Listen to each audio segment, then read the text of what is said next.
And welcome guys to my review of Shephy, Shippity-doo-dah. I call it Shephy because I just feel like that's what it is, and that's what this game is about. It is a $5 card game on the Nintendo Switch that is simple to play, and the whole objective is just basically to get those sheep to have sexy time. That's right, baby. And before I get into that, I just want to point out something that's really nice about this, and that's these options section. You can look at all of your stats, you can get a gallery of the game, you can adjust your settings. They do a really good job of this section. So I just wanted to get that out of the way. And like I said, the goal in Shephy is in fact to get the sheep to have sex.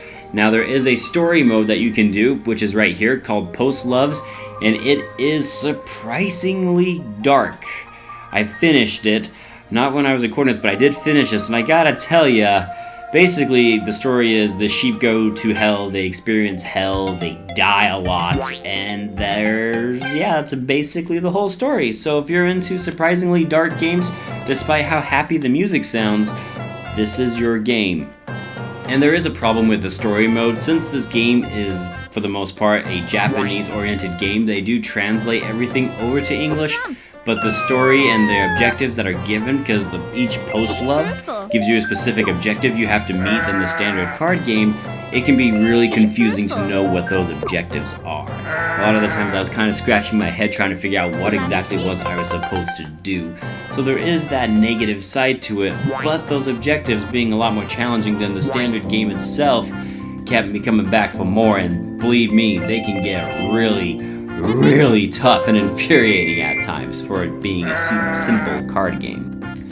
But yeah, you know, I gotta tell you, that's basically the entire game, and it's actually a lot more complex than you would think. For it being only $5, there's a lot of things you have to consider when trying to get your sheep to 1,000. For example, you might want to save certain cards to use at the end so you can get as high of multiplier essentially as possible for your sheep.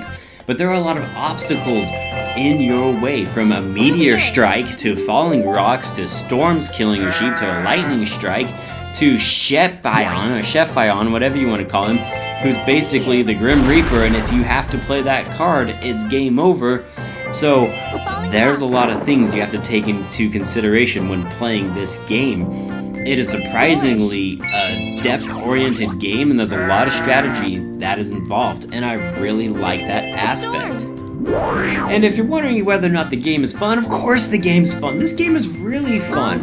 I became very addicted to it, and I put in a good 15 to 20 hours into this game alone. And this might sound a little, disgusting, but if you have a need to go to the bathroom and you need to play a game that's a good toilet seat-esque type of game, this is a good toilet seat game. That doesn't mean the game's dirty. That doesn't mean the game's filthy. This is not a poop joke, guys. Let's be mature here. It's a good game to sit on, while you take care of your business, to play while you do that. So, I do recommend picking it up. It is only $5. There's not a lot to lose if you don't enjoy it. You're only out $5. So, I personally give it my recommendation as I think it's a lot of fun, and with all the different modes and things you can do, there are several hours of gameplay to be had in a simple game like this, and that is wonderful. So to recap, the standard gameplay is really fun, the standard mode's really easy, there's another mode right above it, it's like this challenge mode, but it's basically the same as the standard mode, and if you're looking for more of a challenge, you can go and do the post loves. But be aware the post-loves are very difficult, just not only because they're more challenging, but because the Japanese to English translation, it suffers a lot there. So be sure to turn on the English translation and the options before going into it, otherwise you're going to be completely clueless to as what the story actually is. And that is my conclusion of Shephy. Now let's give this game a letter grade.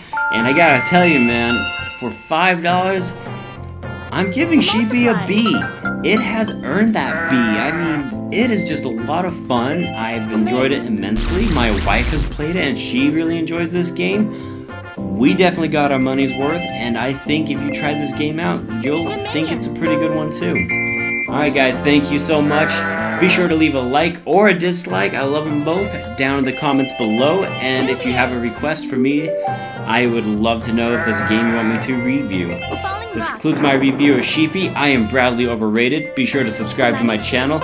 I'm out like a trout, and I'll see you guys on the next Overrated review. Peace!